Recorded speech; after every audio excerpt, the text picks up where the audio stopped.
Matapang nabuwelta po si Vice President Sara Duterte kay President Ferdinand Marcos Jr. matapos siyang bansagang failure o palpak ng Malacanang.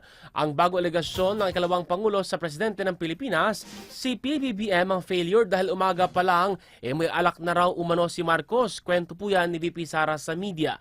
Taong 2022 nang isumite niya ang kanyang resignation bilang Education Secretary at pinigilan siya ng Pangulo na umalis sa gabinete para kandidato ang mga senatorial lineup nito, ngunit tumanggi siya.